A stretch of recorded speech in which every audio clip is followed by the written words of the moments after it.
Well, hi. Hi there. What on earth do you think you're doing? I'm trying to record this podcast, and it feels like without fail, everyone seems to know that as soon as I turn the recording equipment on, the construction across the street begins in earnest with jackhammers, and all the people in my house go into the room right above me. I'm in a basement, and there are children like marching and dropping marbles right now. So that's what I'm doing. What are you doing? Anyway, hi. You're listening to Everything's Relative podcast. That's the main audio right here. I'm Eve Sturgis, the host of this podcast. We, and by we I mean me, and you and my guests are here to talk about DNA discoveries that rock people's world in extremely unexpected ways.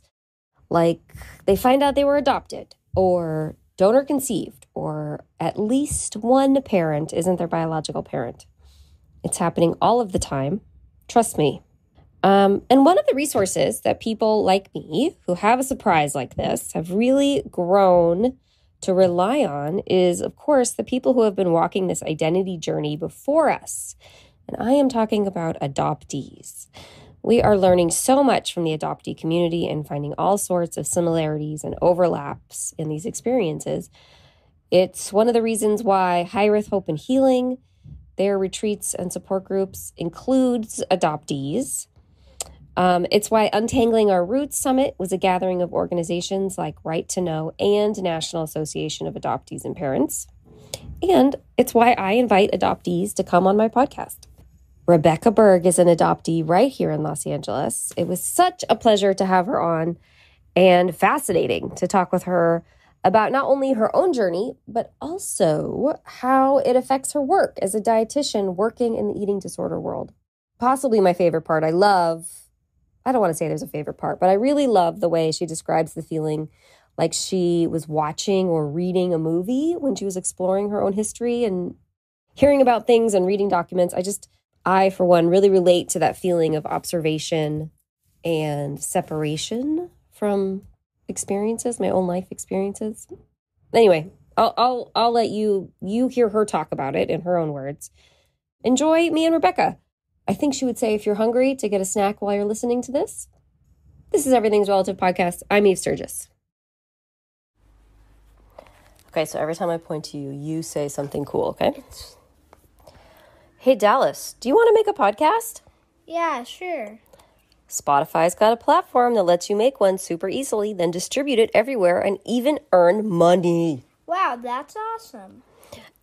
All in one place for free. It's called Spotify for Podcasters. And here's how it works. Spotify for Podcasters. I don't know how it works. It's okay. Spotify for Podcasters lets you record and edit podcasts right from your phone or computer. So no matter what your setup is like, you can start creating today. Cool. Can we set it up now? Yeah, and then you can distribute your podcast to Spotify and everywhere else podcasts are heard. Awesome. Video podcasts are also available on Spotify. With Spotify for Podcasters, you can earn money in a variety of ways, including ads and podcast subscriptions. And best of all, it's totally free with no catch. Wow. I'll download it right now. Ever since I discovered Spotify for Podcasters, food tastes better, wine tastes sweeter, and I'm a better mother to Dallas. Isn't that true? Yep. I highly recommend you give it a try. Download the Spotify for Podcasters app or go to www.spotify.com/podcasters to get started. This episode is brought to you by Twizzlers. Long day, late night, feeling a little bored? Twizzlers is the ultimate sidekick for any moment of the day, no matter what kind of day you're having. The perfect level of sweet and a fun excuse to sit back and relax. Unwind with Twizzlers. To buy now, visit Hersheyland.com/Twizzlers. Do you go by Rebecca or Becca or Becky? Yeah, I'm a Rebecca only girl. So no nicknames for me, just Rebecca. Don't worry, I didn't even want to give you a nickname. I would never. Thank you. So are you in Los Angeles? I am. Yeah. I'm over in Culver City. And I know you're on the east side, right? Yeah. So we're on opposite ends of the city. You maybe have cooler evenings. What is your weather like today? Hot as hell. But I mean, So hot. Yeah. it's like 80 something here. So it's probably like 100 degrees where you are. Yes, that is correct. I love the east side, but I could never live over there because I just can't handle the heat. How long have you been there? Or how long have you been in LA? 17 years, and I've been on the east side the whole time. Oh my gosh. Yeah. Okay. Yeah, we were just talking about it the other day. Someone basically, I said, I'm going to move to LA. And one person said, oh, you should move to Silver Lake. You would like it. So I did that. And now here we are. So 17 years later, they were correct. That person was correct.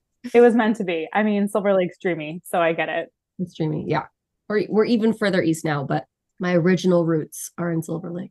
So, Rebecca, Berg, is that how you say it? Yes.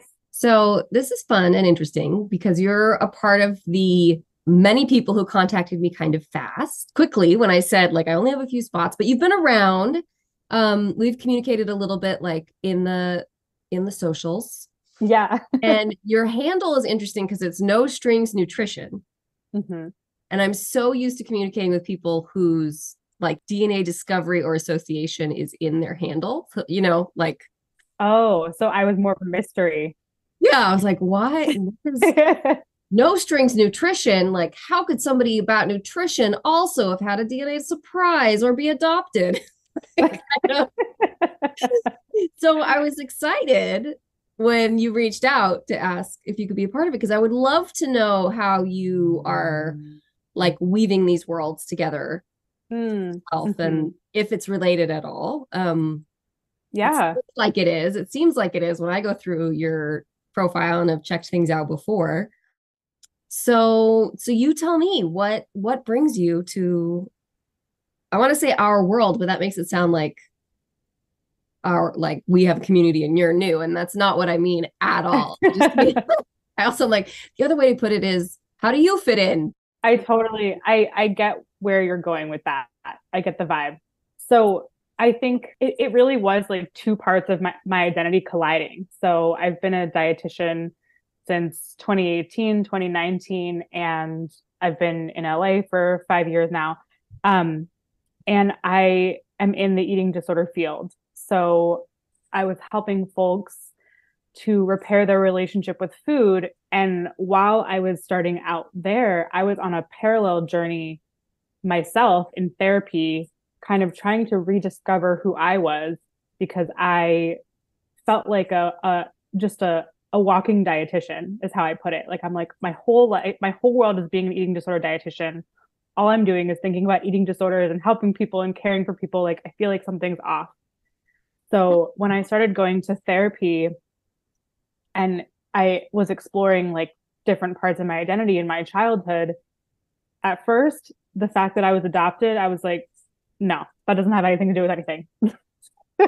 Like, we don't need to talk about that. And then eventually it did come up again. And once I sort of opened that door, it was like I couldn't go back to the person that I was before. What do you think, what made it different that time what was the realization while thinking about it? Did somebody say something specific, or you saw, what inspired like a shift in perspective? Are you familiar with Anne Heffron? Yes. Okay. So I was just on Instagram one day, looking at something from another therapist, Tiffany Rowe, who's like pretty famous in the therapy world. I feel like she has a lot of followers. And she said something about adoption. And I thought to myself, oh, that's so weird. Like, I've never looked up anything about adoption ever on social media. So I clicked one of the hashtags, and the first thing that popped up was some posts from Anne, and it said, adoption is trauma. And so I'm in this eating disorder world. I'm an eating disorder dietitian. I'm working at the Reconnect Trauma Treatment Center in the Pacific Palisades. And at that point, I had been identifying some of like my own PTSD symptoms with my therapist. And so I saw the post and I had like a full body reaction. Like I just felt like something shift in my entire energy. And I sat down and I couldn't breathe. And I was like, oh my God. Yeah. Like, Oh, wow. So it wasn't this just is like a rich, yeah. wasn't just like, oh, I should look at that a little more. It was like a real visceral, like cellular experience It of, was. It was like, I need to grab the wall. Like, I can't, what's going on? Oh my God. Like, this is, I don't know how to explain it besides like, that was a moment when everything changed. yeah. Wow. And how long ago was that? That was March or April of 2021. Okay. So I'm still pretty new to, I wasn't going to judge whether that was long or short. I was just curious yeah. where you were at. Okay. Yeah. So, I mean, at that point, I, it's taken me a while to be comfortable talking about my experience as an adoptee, since I do feel like it's still something relatively new that I'm talking about to other people in my life. But knowing everything that I know about trauma and eating disorders, I started to look into the research around eating disorders and the adoptee population. And then in my own personal experience and support groups, it was like every person I talked to struggled with eating or their body image or their shape. So it was natural. Yeah. I mean, I just want to pause quick just for a second. Just in case there are any listeners who aren't as familiar with the eating disorder treatment paradigm, like I might be, let's just say really quick that the more and more studies and data that comes out, the more and more we now know that eating disorders are so much about trauma. There's so much about shame. There's so much about identity. And very, very rarely is it purely about being skinny or being on a diet, although that can play a role, but it can and usually goes much, much deeper than what our sort of like popular representation of an eating disorder is. Mm-hmm. So I just wanted to catch everybody up, just in case there was anybody going like, I don't understand what this is. Yeah, I appreciate that. Like, why is a dietitian dealing with trauma? Why isn't she just teaching them how to like get 1,200 calories a day? And like, it's not, yes, it's about the calories, but it's so much more like deeper, conceptual, immeasurable things. Yeah, I think a lot of people don't realize how much their food behaviors are a reflection of how they feel in their body and how, regulated or dysregulated they are in terms of their nervous system. And so a lot of the ways that we eat and we move and we just live as humans are a reflection of what's going on inside. And for adoptees, and I imagine, the DNA discovery community as a whole and the non-parental expected community as a whole, that's similar, some of those somatic feelings. Sure, absolutely. So can you talk a little bit about your adoption and what, just your own sort of autobiographical experience of exploring it more? Yeah, of course. So I've always known I was adopted. I'm not a surprise at all. I feel like my parents were whispering it into my ear as a baby. Like, I don't know if that's actually true, but I don't even have a memory of when they told me. And for a while, my relationship to it was just sort of like a neutral fact about myself. Like, I have green eyes and I have my feet are size 8 and I'm adopted. Where was this? Oh, I'm originally from Baltimore. I've seen The Wire. I know all about it. Okay. And I'm an infant same race domestic adoptee. So I'll just add all the tags. But my mom was a social worker for her entire career who specialized in adoption. So that was something that kind of meant that it was just like a normal thing that I was exposed to. in terms of, I have, I'm going to court today and there's a TPR hearing and, I'm trying to find a placement for this child. Like it was just part of the normal dinner time conversation in my world. And I'm an only child as well.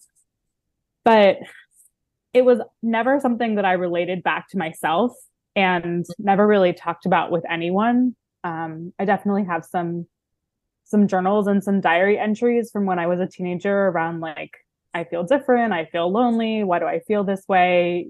I feel like I don't know who I am, but I just really wasn't connecting the dots at that point. Makes sense because you have this like, it's not a bad thing necessarily, but like it's so normalized that it didn't even occur to you that there might be like internal conflict with it. Yeah, right? exactly. And I also have a lot of other people in my family who are adopted. So I have cousins on my dad's side who are adopted and cousins on my mom's side who are adopted, and like we didn't all get together and like have an adoptee support Right. No group. one was like, hey, let's have a quick check-in about our trauma. How's everybody doing? Let's talk about some statistics about adult adoptees. Where's everyone feeling about those things? Right. Yeah. So it was just like, I don't know, not something that was acknowledged very much.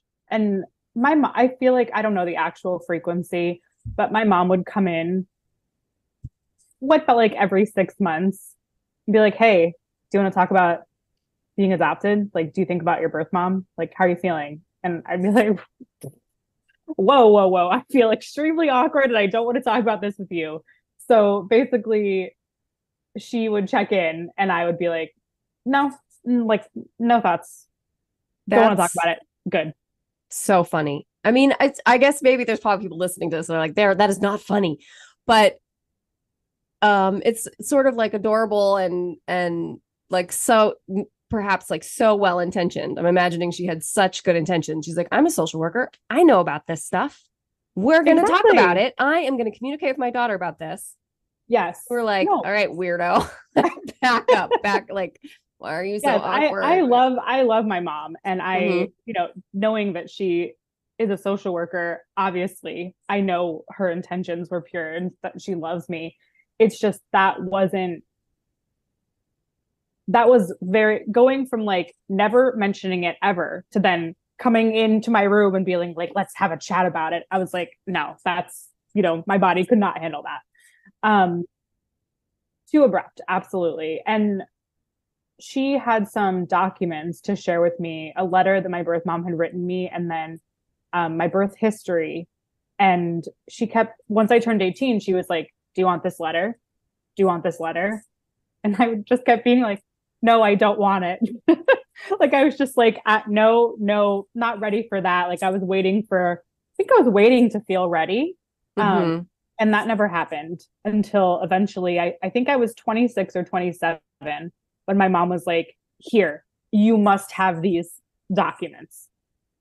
And I took them and I read them, and it was a lot. It was a very, I don't know if you've ever seen any like birth history documents from the 70s, 80s, or 90s, but they're written so clinically. Right. And so when I was reading it, I was kind of like, wow, this story is so intense.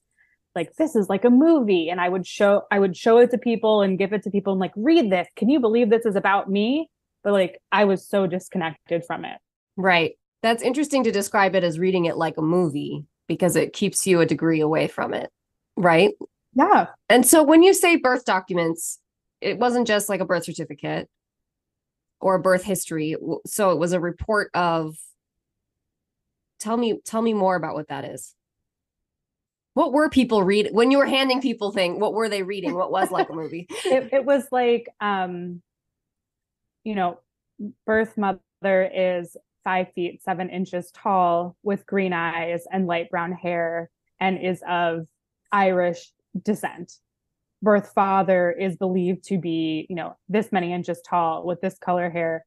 Birth mother did not complete like high school, like those kinds of just like very, very detached ways of describing things. And then it went into the story of my conception and, you know, how it all unfolded, which is very, very intense. This is why I say it's a movie, because my birth mother was engaged to be married to someone. And unfortunately, he was driving home one night in Pittsburgh and he crashed into a telephone pole. And they took him to the hospital and he passed away.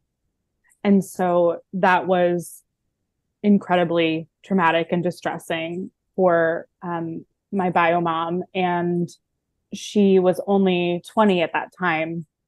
That sort of upended her whole life. Mm-hmm. And she ended up, the way that the document describes it is seeking comfort in the arms of a close friend one night. So she sought comfort in the arms of a friend, and then didn't know anything had happened because she was on birth control.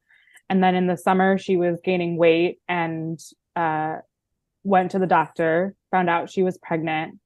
You know, the way that it's described is it's so interesting to me because, like, did they not think that I was going to read it Mm-hmm. one day when I was older? Like, the way that it's described is, you know, birth mother was very distressed by this news, very upset, tried to get an abortion and was told it was too late, kept it a secret from everybody, and then was going to start doing prenatal care and make a plan for adoption, but then went into sudden preterm labor, had to be emergency airlifted from the Ocean City area of Maryland all the way into Baltimore, Maryland. Had a really intense infection. Like, I was only 2 pounds, 11 ounces. So I was really, really, really small. Oh, that is such a little baby. Oh my gosh. Yeah, I was really small. That's just in the palm of your hand. You're a palm of the hand baby. Mm-hmm. All of that it's just like negative. Yeah, I mean, that's so interesting for you to say, and such a testimony, I think, to how much no one is thinking about all these things. They just know they have to have this report for some reason. And so for you to say, like, did they not think that I'd be reading it later? And for some reason, I don't know that when they developed the protocol, your feelings were a part of it at all. Right. I know what you mean by clinicals, especially when it's like client reported this and this, and, you know, I know that that language, and I can see why. Yeah. Anyway, continue. Yeah, I think that, you know, part of that is being that it was 1990 and this was a closed adoption. Of course, the paperwork had to remove all identifying information, so it just says birth mother for all of it. But and I don't think I didn't have a name at that point, so it just doesn't refer to me as anything. Can I stop you for 1 second, just because that was really interesting, because we're talking about how clinical the language is and how separate you feel from it. Mm-hmm. And then you didn't have a name, so they didn't refer to you as anything instead of as anyone. Mm-hmm. Like, even it's designed that way, I think. But just how interesting. I'm just pointing it out. I'm just with you. I am with you. I'm fascinated. I am fascinated by this. Yeah. So I think at that point, and my memory is very fuzzy because like I said, I think I was pretty detached from myself at that time, but I decided to reach out to try to find my bio mom. And I worked with a friend of my mom's who was also a social worker who worked as a confidential intermediary. So, you know, she gave me this document that said, like, these are the kinds of things that you should say in your first letter, and it's better if it's handwritten, and don't mention the dad because usually that's a point of like contention and like upsetness. So, you know, I'm at that time, very like type A perfectionist, like have to follow the rules. So I'm like, all right, I have to write this letter. and I handwrite it and follow all the rules. And I sent the letter, and my bio mom was very shocked and surprised because she never thought that this was going to happen, and very skeptical. But eventually she was open to the idea that we could correspond via letters. And I remember when I got the letter, I felt the same way. Like, I remember walking down the street in New York City, and my friend said to me, "Well, how do you feel?" And I remember looking at her and saying, "I don't feel anything. I don't feel anything." Like, I thought to myself, shouldn't I be feeling something? Shouldn't this be more exciting? Shouldn't this be more monumental? Like, I always thought it would be sort of life-changing when I did find my bio mom, but I didn't feel anything. And we exchanged 2 letters, and I didn't know what to say. And so I never wrote back. So I essentially ghosted her, which now is painful to me because I know how painful it was for her. But it wasn't until 2021 that I reached out to her again with a totally new perspective after, like I said, seeing Anne Heffron's post and unpacking it more with my therapist. Mm-hmm. Wow. Yeah. I mean, I think the only way that I can personally connect with not feeling anything with these things is that is the feeling that these people or a person is a stranger. Mm-hmm. And I really struggle with knowing, without having the time for a face-to-face conversation, I don't even know where to start to connect. And therefore, like, with no connection, the person remains kind of a character out there. Yeah. Yeah. I can relate to that a lot because I remember reading, about all of my cousins. She was saying, like, I have a sister and she has this many children, and you have a grandpa and his name is this and that. And I was just like, I don't know these people. I don't know them at all. These are all strangers to me. And it was just like, what am I supposed to do with this? So, my tool at the time was just to move on and do nothing. New York City has plenty of distractions to keep you extremely busy. If you don't want to look inward, go to New York City. I was also finishing up my master's degree and preparing to move from New York City to Los Angeles. So there was just so much going on, and I feel that my body, my soul, I was just not in a place to explore that at that time, because my sole focus was becoming a registered dietitian and finishing my training and doing really well at that. Mm-hmm. Mm-hmm. So then in 2021, you reconnected with her.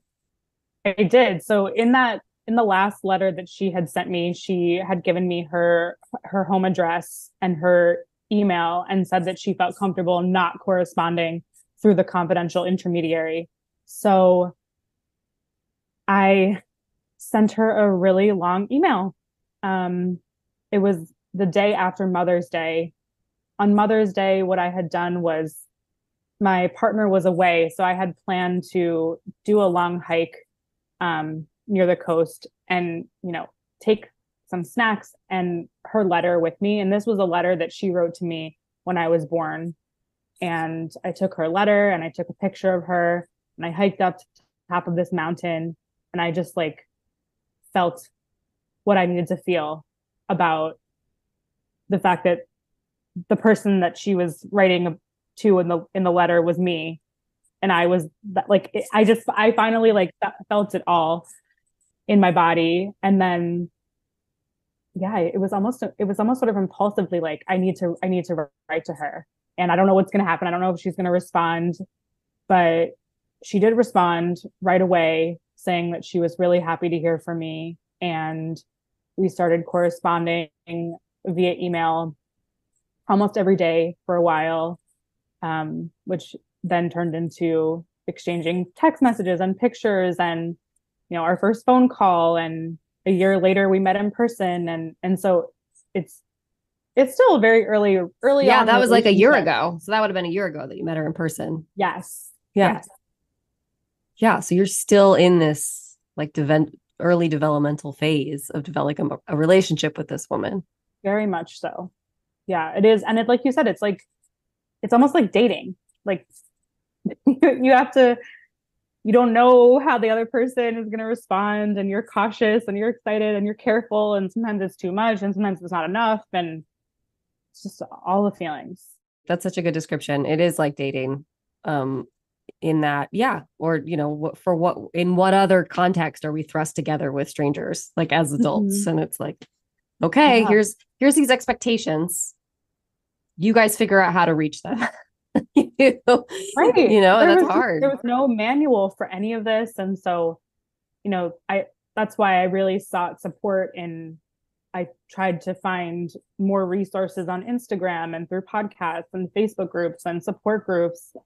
Like, I just need someone to help me figure out how the hell I'm supposed to do this.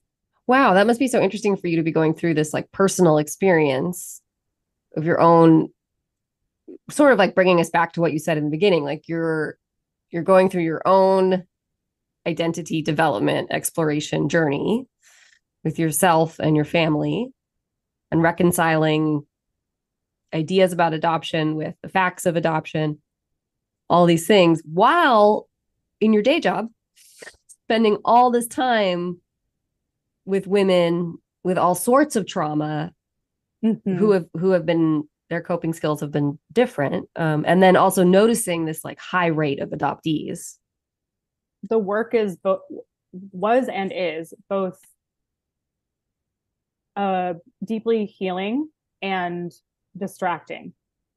So caring for other people 7-8 hours a day was great for me because I didn't have to think about myself. Yeah.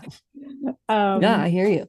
And I think a lot of adoptees that I've come across end up in the helping profession and the healing profession. It's just interesting to me to know that I would, I would say all these things in my client sessions, and then I would go to my therapy appointment and my therapist would say the exact same thing to me that I just said to them. I'm like, oh. I'm trying. It's so hard. Mm-hmm. That's so interesting. Have you heard of the new podcast called Adoptees at Work? No. Okay, so Peggy Arvidsson is an adoptee, and she just launched a podcast called Adoptees at Work, and she just wants to talk to adoptees about what they do for work and like, yay, how being adopted like is a part of that or not. One of the first episodes is with someone who was a registered nurse for 25 years. And so it was about like being in the caring profession and how many adoptees find themselves in helping caretaking places. That's so you should connect with her. I want to. She's awesome. Great. She's really great. Yeah. She's actually going to be on in a couple weeks. She's one of the people that signed up. So it'll be great. Yeah. Well, I guess I feel like I have to talk about the DNA part of all of this, which is the other side of the other half of me, I suppose. So my bio mom didn't know didn't know where my bio dad was because it was a one time only kind of thing. And he has a very, very common name. So I wanted to work with the confidential intermediary to find him as well. And had he known she was pregnant? The details of the document and the details of my bio mom's memory and my adoptive parents' memory all sort of conflict. So the birth history document says that he did know and that he was supportive of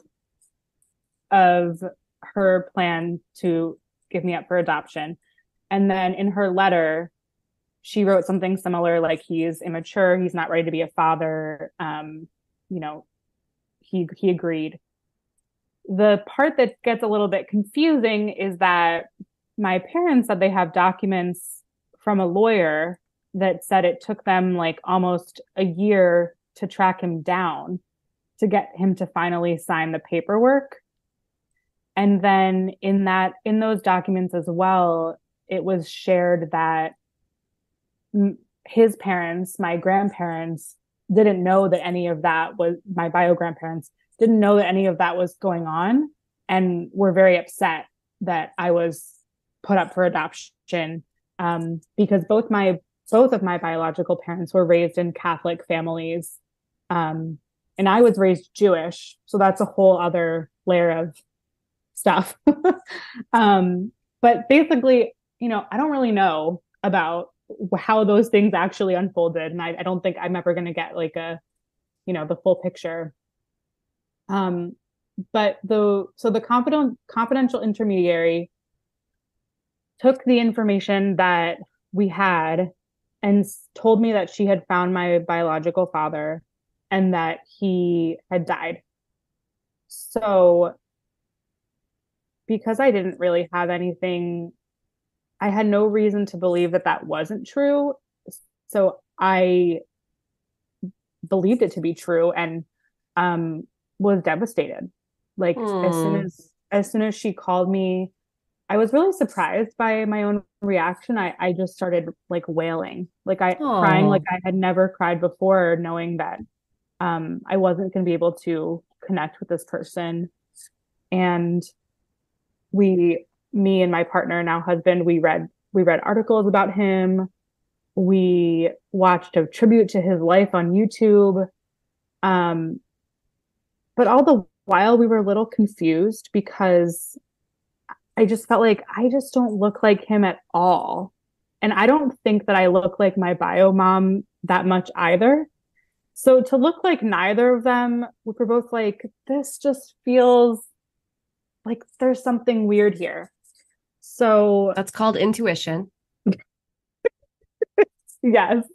I had never felt at that point like grief and pain so intensely. I actually had to take off work because I couldn't stop crying. And my eventually my bio mom texted me, and she said, like, I haven't heard from you in a couple days. How are you doing? And I said, I'm actually not doing well at all. I have been looking for a bio dad, and it turns out that he died and this and that. And I gave her some of the details. She was like, no, that's not right. And I sent him some. I was kind of waiting for you to chuckle so I could laugh, because that would just be such an absurd experience. Oh, absurd. I call it the like the week that I mourned a stranger. Yeah. And now my husband and I laugh about it because we cried in each other's arms over this stranger. This other man who has a wonderful tribute on YouTube. Yeah, this other man with, this very common name. And so I sent her the details and everything, and some of the stuff that the confidential intermediary sent me, and she was like, that's not him. Did you talk to the confidential intermediary at this point? Do they feel bad? I just want to know if they feel bad. I believe that they felt bad. It was pretty complicated for me because this was a close friend of my mom's. So I was very angry, and I think if this person hadn't been like already so close to our family, I may have been able to speak up for myself. But they apologized, but you can't like undo it.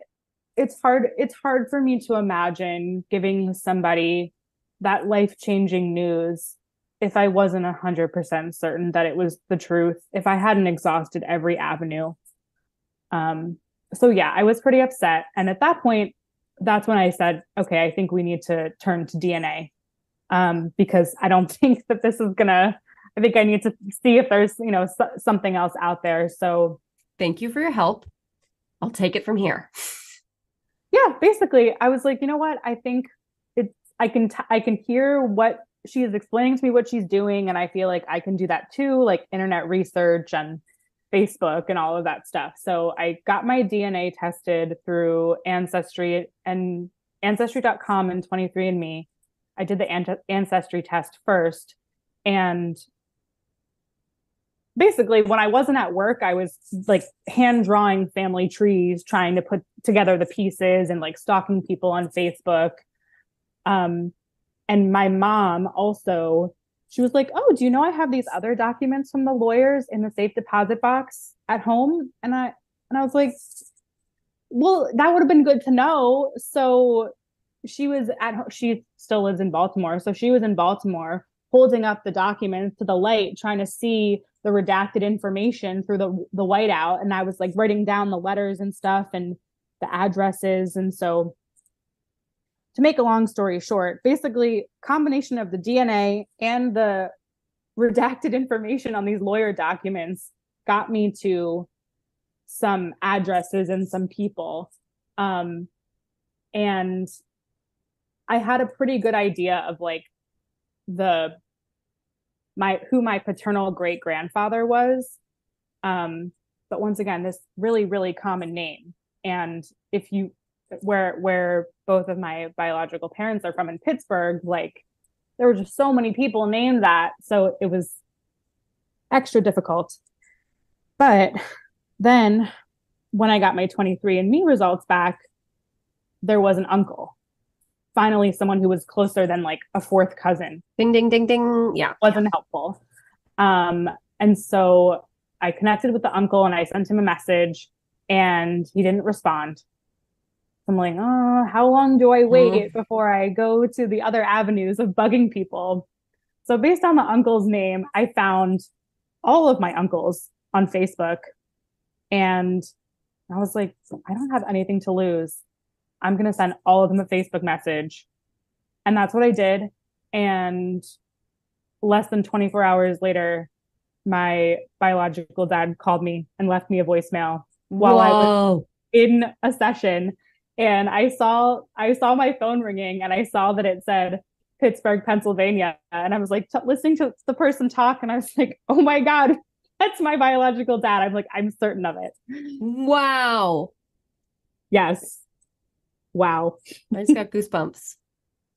So all of that to say, through DNA and a lot of Facebook stalking was how I found people.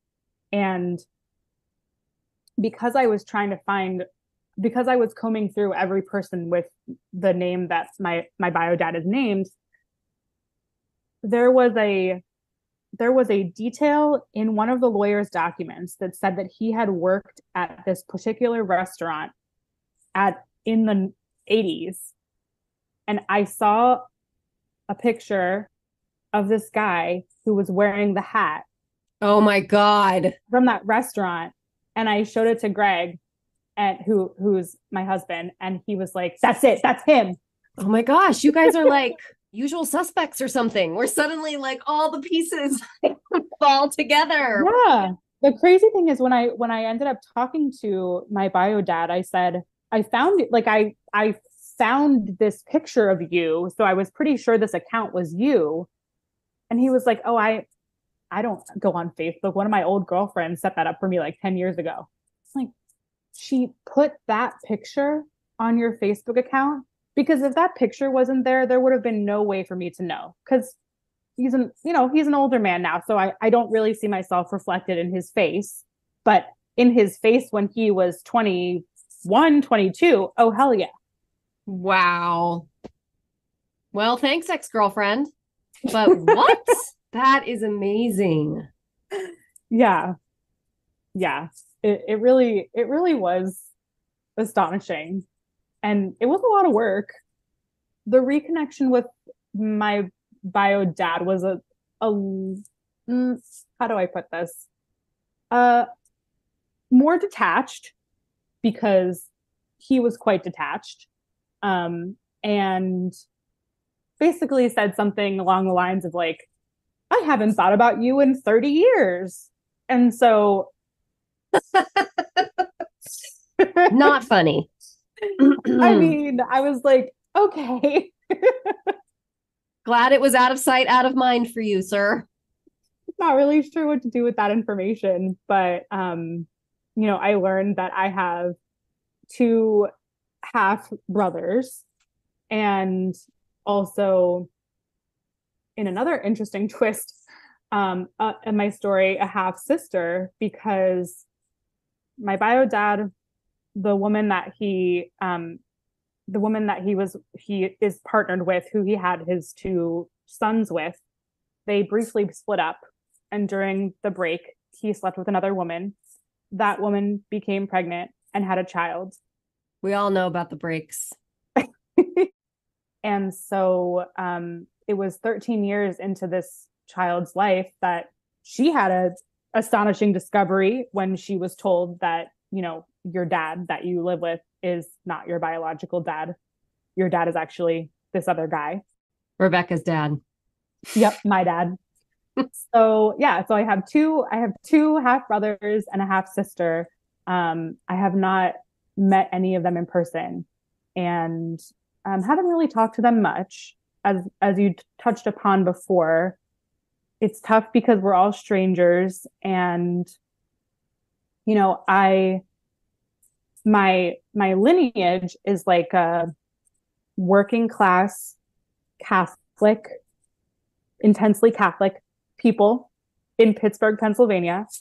And I grew up Jewish in Baltimore, Maryland. And, I would say, of a different socioeconomic status, different educational status. So it is definitely harder for me to connect with them. And it's weird.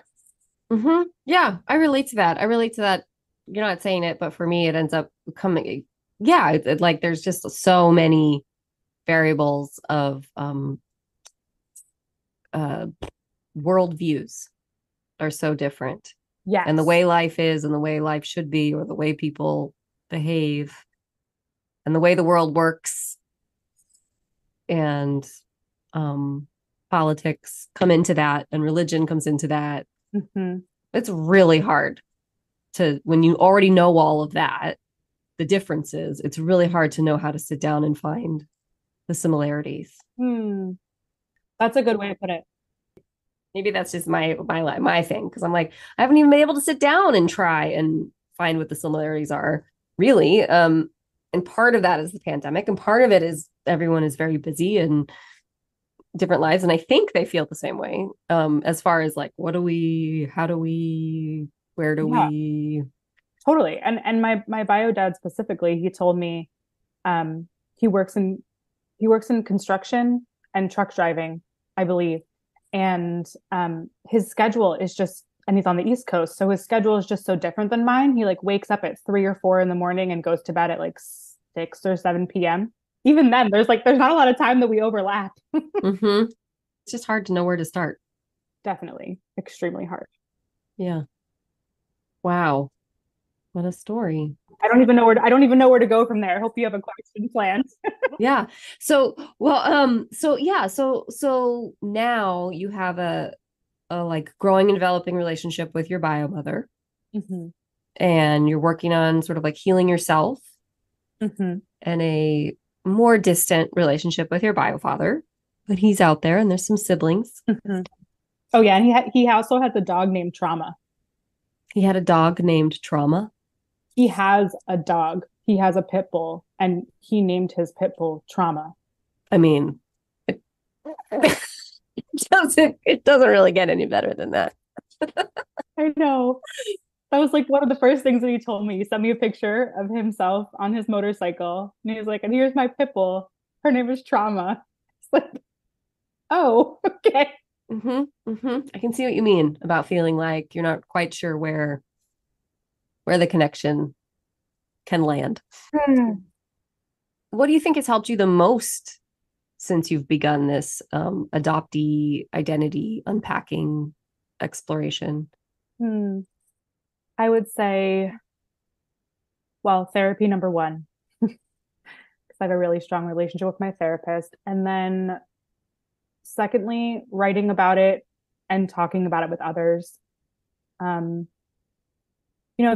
Talking about it was something that was so difficult for me in the beginning. Like I couldn't talk about it without becoming emotional or, feeling incredibly frozen. So even for me now, just having this having this conversation and talking about it, feeling relaxed, like having it be integrated into who I am is a big step.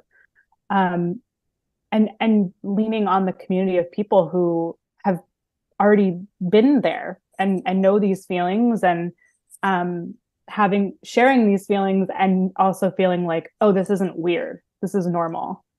And I remember going to my first Adoptees Connect group in Long Beach, and everyone was in a circle and they were sharing their feelings, and I was thinking to myself, holy shit, it's like they're in my head. Like, that's how I felt. Like I really felt like I was alone. Like I was just weird, that something was wrong with me, that I was having these feelings. And then to have all of these other people say, nope, I feel that way too. It was just like, oh, okay. I feel a lot better now. And reading a lot. I've read a lot of books, which really helps. Yeah. That is so great. I'm so glad that you found all of that for yourself. Thank goodness. Thank goodness for that hashtag. Thank goodness for that hashtag. Yes. That one time, right? And now, I mean, I'm trying to build a similar community through my Instagram and using hashtags and exploring hashtags. And I guess I mean, because you're also on social media, like I don't think I was expecting to be able to find as much community as I did, like real community and real relationships from Instagram. And so I know that your work in your job is with the eating disorder community. Are you also focusing on the sort of like wider discussion of nutrition and the adoptee community, or do you keep them pretty separate? Well, before I started my private practice in January, and before that, I was in group private practice focused on eating disorders and mental health. And so now that I have my own practice, I really do want to work with adoptees, because I think, we have a community that is so rich. We have our own language. We have our own experiences and feelings. And if you're outside of that community, it can be really exhausting to have to explain yourself over and over again. And so I'm in this place of wanting to educate not only adoptees about the relationship between, their relationship with food and their adoptee experience, but also the wider community as a whole, other clinicians, other therapists, other registered dietitians, because we're really plugged into like trauma affecting people's relationships with their bodies and with food. I think we have that down. But when it comes to encompassing the adoptee experience in that, I don't think people are there yet. I don't think they're where they need to be in terms of like the sensitivity in considering that community.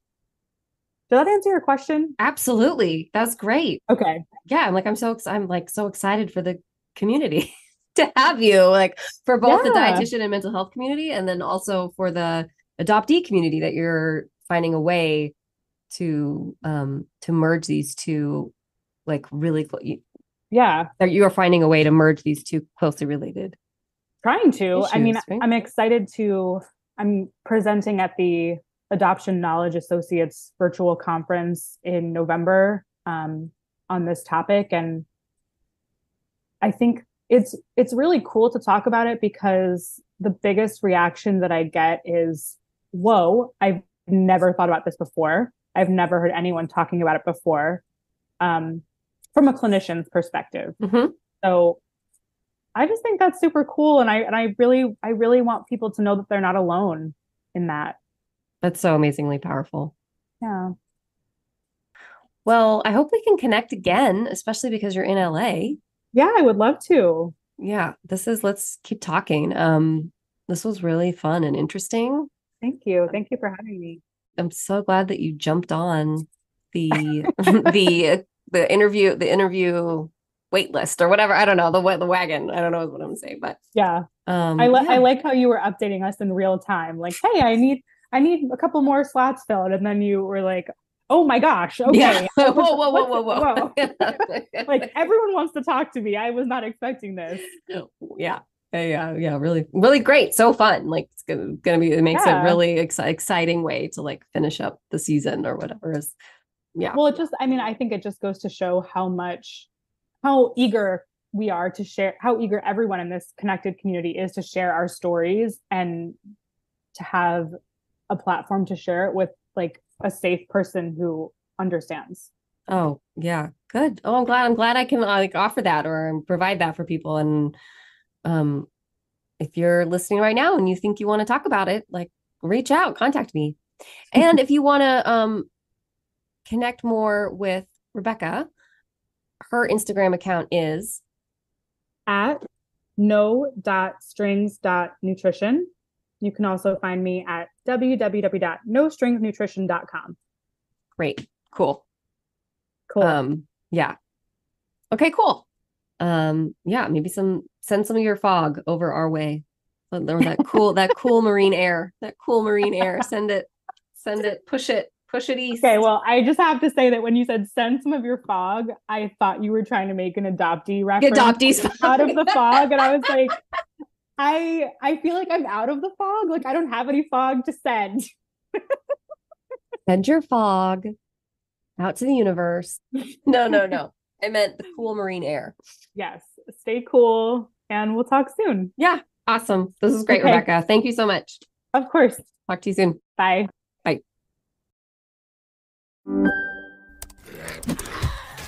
Wait, are you gaming? On a Chromebook? Yep. It's got a high-res 120Hz display, plus this killer RGB keyboard. And I can access thousands of games anytime, anywhere. Stop playing. What? Get out of here. Huh? Yeah, I want you to stop playing and get out of here so I can game on that Chromebook. Got it. Discover the ultimate cloud gaming machine. A new kind of Chromebook. This episode is brought to you by Twizzlers. Long day, late night, feeling a little bored? Twizzlers is the ultimate sidekick for any moment of the day, no matter what kind of day you're having. The perfect level of sweet and a fun excuse to sit back and relax. Unwind with Twizzlers. To buy now, visit Hersheyland.com/Twizzlers. Before making this recording, just now, I checked the weather in Culver City, the area that Rebecca lives in, and I want to confirm that today there is exactly a 10-degree difference between our two neighborhoods. We were not kidding about that. Rebecca was a fantastic guest. I'm so grateful that she wanted to talk about her identity journey as an adoptee and how she uses her shifting perspective about trauma in her work. And I really hope we can meet up in person soon, preferably on her side of town where it is less hot, which means that I'll be making the drive. And it's the drive, folks, that keeps us all separated here in this town of Los Angeles. Anyway, thanks for being with me today. Thank you for being here with me today. You know what I'm trying to say. This project has really been a labor of love. I couldn't do it without you listening. I mean, well, I guess I could have been doing it all this time without anyone listening. But I really appreciate your support. So if you are enjoying it, please consider heading over to my website, everythingsrelativepodcast.com. Become a patron on Patreon. Make sure you're following me on the socials at Everything's Relative Podcast. And hey, leave a review. Am I going to do a review of the week? Let's skip it. I'll do a review of the week next week.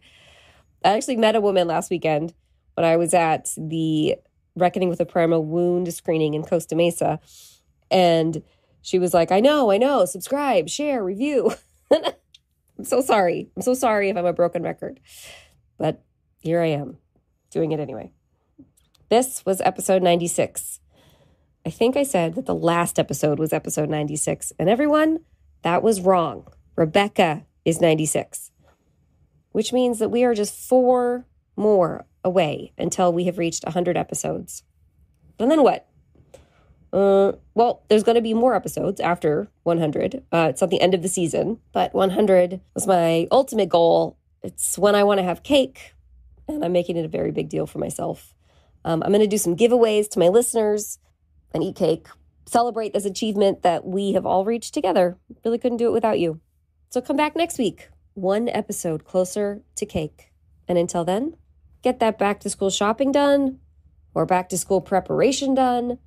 Oh my goodness. I just realized that by the time this episode posts, my kids will have already started school. Where does the time go? I'm in the past, talking about the future. Podcasting is so weird, man. Okay. Anyway, pack the lunches, join the PTA, take your vitamins, and tie your shoes.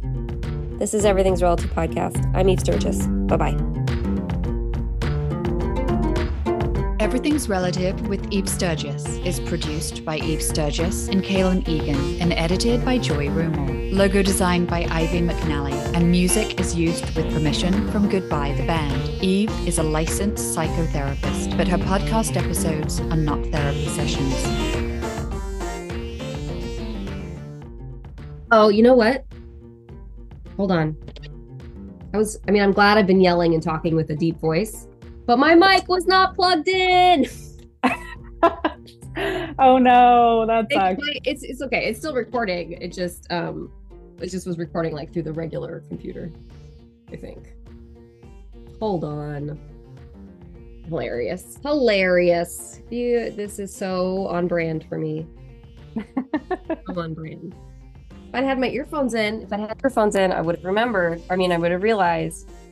And I just want you to know also, anybody who's been listening to my audio saga, my husband is constantly like, well, did you listen in the earphones? I'm like, yes, I put them in, leave me alone. God, I do all the things. All right, he wins this time. 1-0, Kaylin Egan. Okay, we're back.